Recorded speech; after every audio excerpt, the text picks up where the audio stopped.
Hi, it's Chuck Carnevale, co-founder of FastGraphs. With this video, I'm going to take an interesting look at Apple by the numbers. I'm going to take a fundamental look at Apple, and I'm actually going to cover the period since 1998 to current, which is approximately when Steve Jobs had come back to the company after resigning in 1985 and then starting Next Computer. But what I'm really going to try to do here is show you what Apple really looks like by the numbers and try to avoid any opinions or misconceptions of what the company really is all about currently. Of course, in order to do that, I'm going to turn to my FastGraphs Fundamentals Analyzer software tool. And what I've got here on the graph are earnings only going back to 1998. Now, what I want you to notice is you really can't see any detail on Apple back here in 1998, 1999, etc.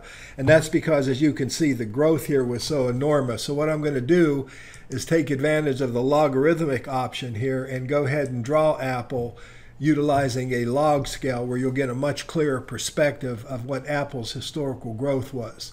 Now, when Steve Jobs came back to Apple in 1997 and actually 1998, the company was not really doing that well. However, after he initially got back and he made some changes in the business and so on, the company started to turn a profit again. But then from 2000, 2001, 2002, and 2003, profitability, as you can see here, was very, very weak. But then starting in 2004, we had this enormous acceleration in Apple's growth, and I'll talk about that a little later in the presentation. But what I really want you to also notice is, Steve, of course, died in 2011. And after his death, I want you to notice that the company has flatlined. Now, I'm not attributing the flatlining here specifically to Steve Jobs' death, because the company is now a $784 billion company.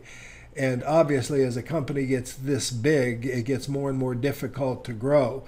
But the point I want you to see by looking at this particular picture of Apple is that the company has changed dramatically. Now, when I add monthly closing stock prices to the graph, you can see that when Apple was, earning some pretty exciting earnings growth here, you can see the numbers down here. The stock price reacted and was very high. And then, of course, we went through this dearth of earnings here where we didn't really have much in the way of profitability. The stock price languished. But then as some of the iPad, iPod, all the, I call it the iitis products started to really take hold, Apple went into this enormous growth phase. And if you look at the bottom of the graph here, you can see that the earnings growth rates were really extraordinary. 400%, 320, 50, 75.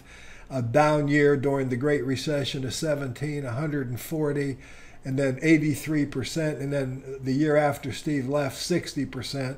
And then we had a couple of flat years of earnings growth. But the real point I want you to see here is that the company's stock price essentially went where the business results. So now I'm going to answer the question, how good of an investment was Apple over this time frame? And, after Steve came back to the fold in the late 90s there. A $10,000 investment made in Apple on September 30th, 1997 would have been made at a split adjusted price of 77 cents. That $10,000 would have grown to $1,960,883 by September 22nd, or Friday's close. The company, as I'll show you here in a moment, instituted its first dividend in 2012, and the company would have actually paid over $126,000 of dividends over this time frame. But keep in mind, the dividend did not start for many years after. So even though you only invested $10,000, because of the growth of the company that I showed earlier, you were getting these enormous dividend rates. Actually, in 2016, you got almost 3 times your original investment back in dividends alone. And these, of course, are broken down quarterly. You're doing that well or better again for fiscal year 2017, which ends in September and hasn't been reported yet. So you've got $126,000 in dividends, $1.9 million in capital gain. That turned a $10,000 investment into $2 million. And that compares that to the stock market, where the S&P would have actually turned $10,000 into $31,000, including dividends.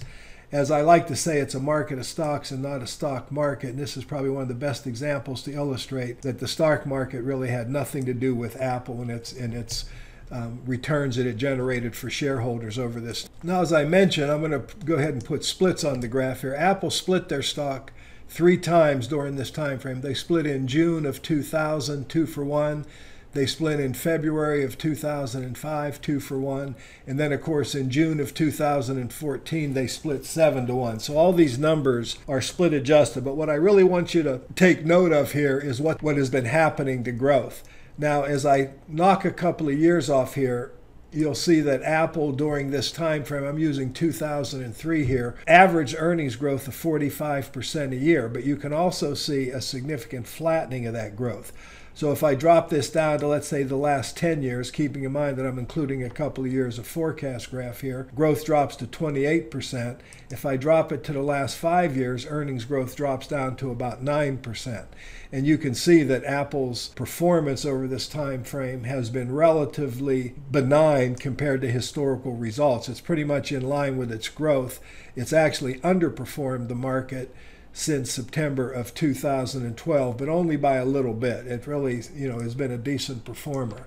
Now I'm going to add the normal PE to the graph here, and I'm going to go ahead and take the logarithmic graph off because I want to focus on these last couple of years of looking at Apple. The market has been valuing this stock somewhere between a 14 and 15 PE ratio.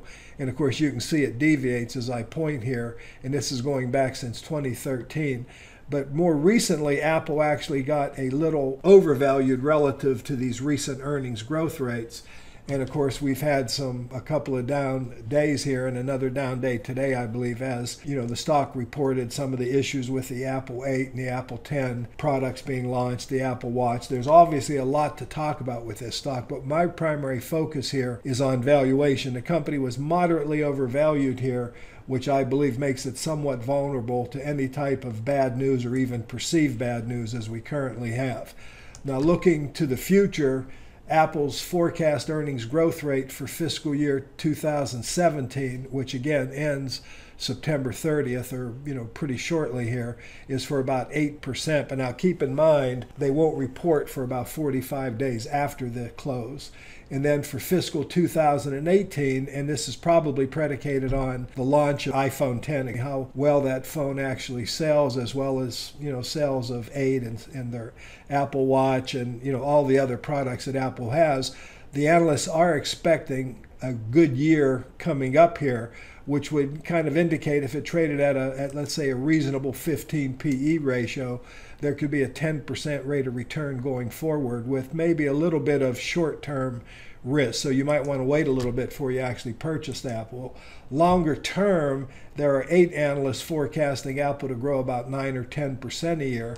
So that would be pretty effective. Now, when you look at the scorecard, how well analysts have been forecasting Apple, you discover that their record has been pretty good. For 1 year forecasts, they've averaged over 70% meet or beat. And for the 2 year forward, they've averaged over 80% meet or beat. Now, the real key point here, though, if you look at it more granularly, they did miss quite a bit in 2016. And then when they were making the 2 year forward forecast, they missed by quite a bit when they were making the forecast in 2012. But all in all, the analysts have been pretty good at forecasting this company. So the moral of the story is, and to kind of end this presentation, is the bottom line is Apple was once a great growth stock.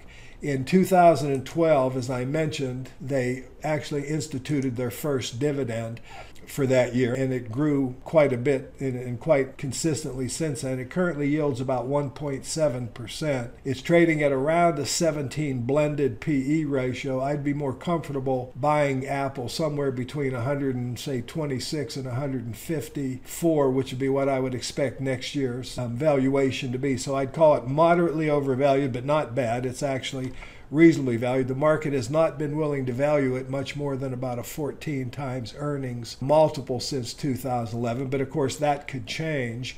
So depending on what you think Apple's worth going forward would have a great deal of whether or not you think it's a good investment here. If I shorten this from 2013, you can see that the growth rate is much lower, and a 15 PE wouldn't generate that big a return. Now, the bottom line is I think Apple's moderately overvalued here. A lot has to do with what happens with these new products after they're launched.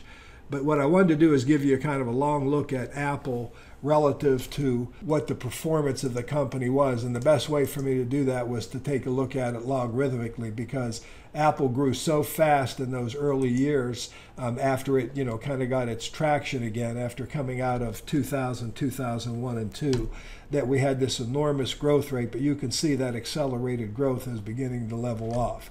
This is Chuck Carnevale. I hope you enjoyed this video. Thanks for watching.